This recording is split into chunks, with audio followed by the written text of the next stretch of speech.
한자로 둘러보는 서울 한 바퀴 13번째 시간입니다. 매주 일요일마다 보내드리고 있습니다만 이번 시간에는 은평구의 동 이름을 한번 살펴보겠습니다. 네, 은평구 이쪽에 있습니다. 그렇죠? 은평이란 말은 연은방과 상평방에서 글자를 한자씩 따왔다. 은과 평이다. 이렇게 되겠습니다. 예전에 서울이 방이라는 형태의 행정체계를 가지고 있을 때 연은방과 상평방이다. 왜 연은방이라고 했느냐는 것은 제가 많이 찾아봤는데 좀 못 찾았습니다. 그래서 여기에 대한 의미는 제가 알 수가 없고, 상평방은 상평천이 있었다. 그래서 상평방이지 않느냐 이렇게 생각이 됩니다.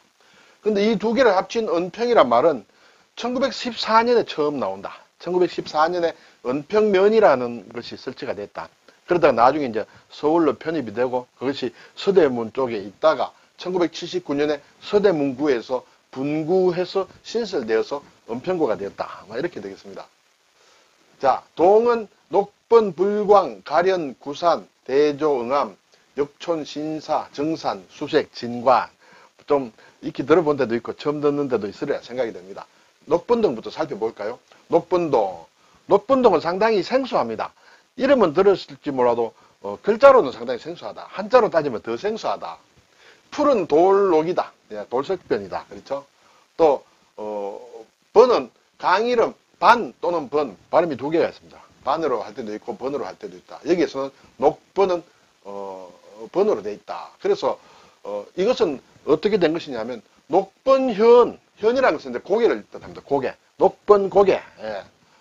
여기에 이 고개에 자연동, 이것은 일종의 구리의 일종이다. 구리. 그것을 산골이라고도 한다. 구리인데, 구리를 산골이라고 하는데, 푸른 빛을 띤 누런색의 쇠붙이, 이 산골이 많이 났다. 자연동이 많이 났다. 그래서 푸른색을 띠고 있다. 그것을 녹반이라고 했다. 그래서, 녹반이 고개. 그래서 녹번현이 됐다. 또 두 번째 설은 옛날에 벼슬아치들이 이제 가난한 사람들을 위해서 설이라든지 추석이라든지 명절에 자기들이 받은 봉급인 녹을 거기에 조금씩 이렇게 흘리고 갔답니다. 가난한 사람이 이렇게 가지고 가라고 해서 그렇게 해서 붙여진 이름이 녹번이 고개다. 그래서 녹번동이 됐다. 상당히 내용이 다릅니다만 일단 그렇게 기록들이 되어 있습니다. 녹자는 만만하다 할 때 녹록하다고 우리가 얘기를 합니다. 만만하고 상대하기 쉽다. 저 친구 괜찮아. 너무 녹록하다. 이런 얘기 하죠. 그리고 이게 반 또는 번자는 반개를 얘기한다. 반개. 말하자면 물 이름이다. 강의 이름이다. 이렇게 돼 있어요. 이것은 반개라는 것은 중국에 위수가 있습니다. 위수의 하나의 지류다. 위수라고 하면 우리가 강태공을 생각할 수 있는데, 강태공이 이제 낚싯대를 하던 그곳이 반개라는 곳이에요. 그리고 이 반개를 사람들이 호를 이렇게 삼기도 하는데, 우리나라의 실학자 유형원의 호이기도 하다. 그래서 유형원이 지은 책 중에 하나가 반개수록이다. 반개수록. 그렇죠? 이때 이제 쓰는 것이 이 반자, 번자다. 녹번에서는 번으로 익힌다. 이제 불광입니다. 불광은 좀 추측하기 쉽습니다. 그렇죠? 네. 부처불 빛광이다. 부처님 빛이다. 이렇게 되면 불광사라는 절이 있구나. 네, 불광사라는 절이 있습니다. 거기에서 유래가 됐다. 북한산 자락이 있죠. 북한산 자락에 불광사를 비롯한 크고 작은 사찰이 많아서 부처의 서광이 서려 있다. 그래서 불광동이라 했다. 자, 부처님 불광이라면 교회하고는 좀 상대적입니다. 그래서 어떤 기록을 보니까 이 불광동에는 불광이라는 이름을 가진 교회가 없다라고, 이렇게 개신교가 없다라고 기록이 되어 있어서 제가 검색을 한번 해봤습니다. 대체로 광자가 들어가는데 은광이다, 은평구의 광이다 이렇게 해서 은광 이런 것은 있는데, 불광이라는 것은 거의 없었는데 자세히 찾아보니까 성결교회 하나가 불광 성결교회 이렇게 하나 있는 것을 알고, 또 천주교에는 불광동 성당이 있더라 이렇게 됐어요. 어쨌든 부처님의 서광이다 해서 붙여진 것이 불광이다. 불광교회는 직접적으로 성결이라는 말이 들어간 것이 있는데 바로 불광교회라는 것은 아마 없는 것 같습니다. 이제 가련동, 그렇죠?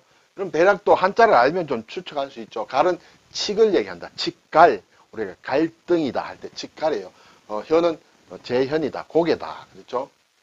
이 인근에 칡뿌리가 많아 칡고개 혹은 갈고개라고 부르던 것을 한자로 가련이라 한 데서 유래되었다. 이렇게 되죠. 예전 책인 동국 여지 비고에서도 이 지역을 갈고개라 이름하였다. 이렇게 되어 있어요. 가련동. 구산동. 네, 구산동은 조금 추측하기는 어렵습니다. 쉽지 않습니다. 구하면 9구가 먼저 나오는데 9구가 아니라 나라 이름 구 또는 거북귀 이렇게 됩니다. 여기에서는 거북과 관련이 되는데 발음은 구로 읽고 있다. 이렇게 됐습니다. 물론 터질균이라는 그런 훈음이 있습니다. 이 동네 이름이 생긴 것은 거북산 자락에 위치한 데서 연유하고 있다. 이 지역에 있는 산이 하나 있는데 물론 북한산하고 뭐 그 아래쪽이라고 볼 수 있겠는데 모양이 거북처럼 생겼다. 이 지역의 산이 거북이 형상을 하고 있고 그리고 인근에 소재한 인조대왕, 조선의 인조대왕 별서 유기비가 거북 받침 돌 위에 세워져 있다는 데서 유래가 했다. 이렇게 되겠습니다. 네, 제가 자료를 보니 이 동네에 이제 이 산이 뭐 거북처럼 생겼다. 그리고 인조대왕의 별서 유기비가 있다. 별서 이것은 일종의 집을 얘기한다. 쉽게 얘기하면 별장일 수도 있는데 인조왕이 광해군을 몰아낸 어떤 반정이 있었습니다. 그렇죠? 인조 반정. 그때 이 왕이 되기 전에 살았던 곳이 이곳이다. 그것을 기록한 비가 유기비다 해서 여기에 아래에 또 거북의 어떤 받침을 만들었다 해서 인조 별서 유기비다. 이게 보물 462호다. 위치는 지금의 역촌동 예일여고 건너편에 있다 하는 것을 제가 한번 확인해 봤습니다. 네, 이것이 그래서 구산동이다. 구산, 거북을 닮은 산이다. 대조동, 대조동은 조자가 좀 어렵죠. 대추나무 조자다. 그렇죠?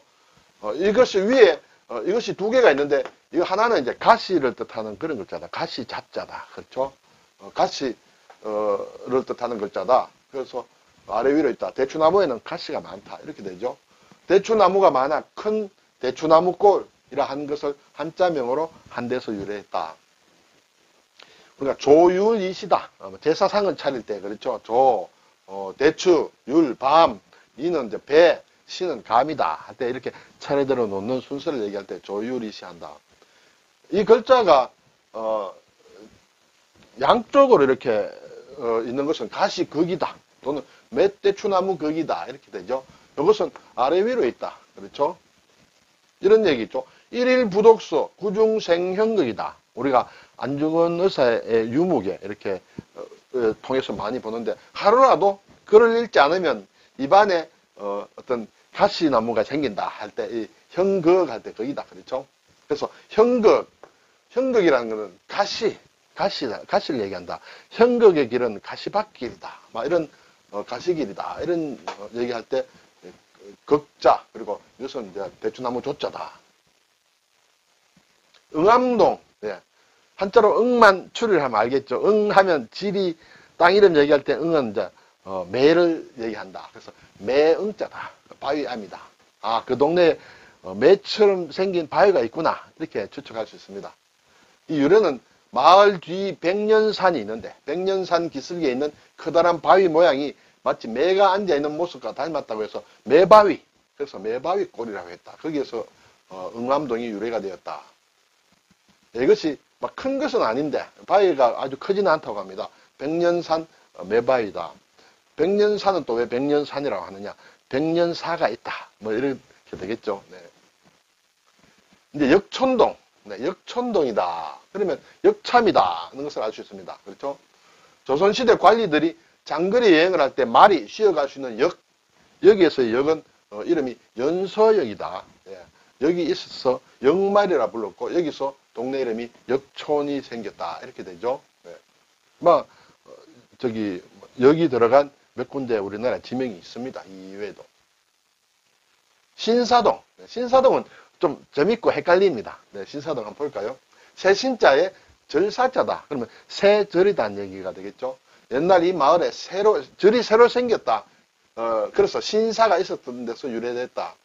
절이라는 게 전국에 막 여기저기 언제든지 새로 많이 생기겠죠. 근데 여기에 언젠지는 몰라도 어떤 새 절이 생겨서 새절 이렇게 얘기를 하다가 한자로 신사로 표현했다. 근데 아시겠지만 서울에는 신사동이 세 군데 있습니다. 여기 은평구 신사동이 있다. 이때는 세절이다. 그렇죠? 강남구 신사동이 있습니다. 이것은 모래사자다. 모래사자다. 예, 한강변에 끼고 있어서 그런지 몰라도 모래사다. 관악구에 신사동에서 선비사다. 이렇게 되어 있습니다. 세 개가 되어 있다. 그래서 은평구 신사동을 지나는 지하철 이름은 세절역이다. 세절. 세절하고 관로해서 신사가 되어 있습니다. 강남구 신사동이 좀 더 각광을 받죠. 그래서 그것은 이제 신사역 이렇게 되어 있어요. 그래서 이것과 구별하기 위해서 6호선 세절역이다. 관악구 신사동은, 관악구는 굉장히 면적이 큽니다. 그래서 많은 동으로 잘려 있는데 뭐 숫자를 붙여서 이렇게 되어 있었죠. 이것을 이름을 바꾸면서 신림사동, 관악구 신림동이 이제 이렇게 크죠. 신림사동을 이제 신사로 바뀐 것이에요. 그러면 숫자로 넉사자가 들어가야 되는데 넉사자보다는 뭐 선비사자가 낫겠죠. 그래서 그리고 그 동네에 또 관악구 신림동 이쪽에는 예전에 고시촌도 있었고 글쎄요 서울대도 있고 이래서 이제 뭐라도 선비사자를 붙였다 이렇게 되겠습니다. 근데 정산동은 상당히 생소한 막 그런 것입니다. 비단정자다, 매산자다 이렇게 되죠. 원래는 비단정자가 아니었다. 원래는 시루봉, 시루정자다. 시루. 우리가 떡 같은 것을 이렇게 찔 때 하는 떡시루 같은 게 있습니다. 그렇죠? 산의 모양이 떡시루처럼 생겼다. 그래서 시루봉이 있었다. 그래서 정산 아래에 있기 때문에 시루매라 하였는데 이 시루라는 게 뜻이 좋지 않다. 글쎄요. 떡을 생각하면 별로 나쁜 것은 아닌데 떡을 찌는 시루는 밑에 구멍이 있습니다. 구멍으로 물이 다 빠진다. 그렇죠? 그래서 같은 음의 비단이란 뜻으로 시루정을 비단정을 했다. 자, 정산의 정은 원래 시루정이었지만 시루는 밑이 뚫려 있어 재물이 모이지 않는다 해서 고종임금에게 상소를 해서 가보개혁 무렵부터 이 정자를 바꿨다. 비단정으로 바뀌었다. 이렇게 되겠습니다. 우리나라에 이 시루정자를 쓴 그 지명이 몇 군데 있습니다만 비단정으로 바뀐 것은 여기밖에 없는 것으로 제가 봤습니다. 네. 자, 이 시루정이 복잡한데 이 일직정이라는 것도 사실은 시루 모양이다. 청청이 이렇게 쌓아놓은 어떤 그런 그릇의 모양이다. 여기에 기와와자다. 결국 질그릇을 얘기하죠. 그래서 시루를 뜻한다. 떡시루다.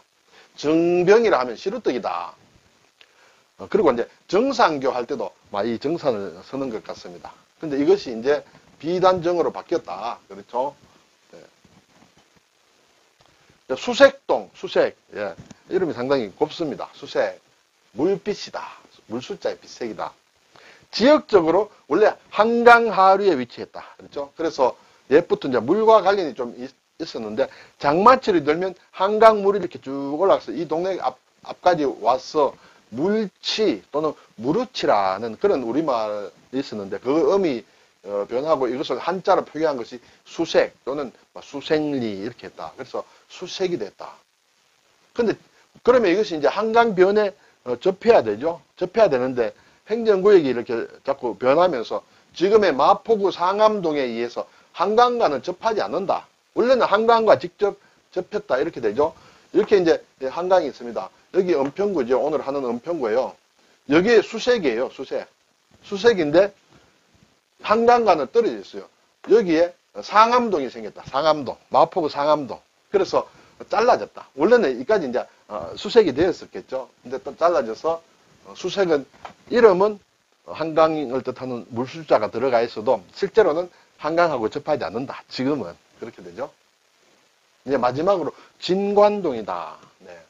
북한산 등산 갔다가 이쪽으로도 저도 많이 내려온 기억이 있습니다만 진관동이다. 나루진자다. 그리고 너그러울 관이다. 네. 유래는 진관사에서 유래했다. 진관사 절이 있다. 그렇죠? 그래서 진관동이다. 이 동네가 사실은 진관동이 또 몇 개로 나누어져 있었고 구파발동이 예전에 있었습니다. 구파발. 그렇죠? 구파발동도 같이 합쳐졌다. 구파발은 이제 벽제관으로 가는 파발이 있던 곳에서 이름이 유래한 것이죠. 근데 2007년에 진관동으로 다 통합이 됐다. 네. 벽제관은 중국 사신들을 이렇게 대접하던 그런 곳이다. 그리고 여기는 이제 뭐 요즘, 그렇죠. 은평 뉴타운도 생기고, 또 은평 한옥마을, 뭐 옛날에 기자촌, 뭐, 기자들을 위해서 집을 지었던, 그렇죠. 문화인들을 위한, 뭐, 기자촌도 있었고 한 그런 곳입니다. 그림을 보니 제가 은평 한옥마을이다. 네. 이 진관사라는 것은, 좀 유래가 있는 것이에요. 고려시대 현종이 왕위에 오르기 전에 자기의 목숨을 구해준 진관조사의 은혜를 보답하기 위해서 지은 절이다. 막 이렇게 되어 있어요. 현종이 사실은 스토리는 우리가 사극 같은 데 보면 천추태후라든지 그렇죠? 막 이런 김치향이라든지 막 이런 이름들이 나옵니다. 그 시대 때다. 죽을 목숨을 진관조사가 숨겨주고 겨우겨우 살게 해서 나중에 왕이 됐다. 네, 그래서 생긴 것이 이 절 이름이 진관사다. 조선시대도 상당히 큰 절로서 수륙제를 하는 아주 큰 절이었다. 이런 기록이 있는 것 같습니다. 네, 진관사, 그렇죠? 네, 뒤에 이제 북한산이 보입니다. 네. 네, 오늘 은평구의 행정동을 이렇게 한번 살펴보았습니다. 감사합니다.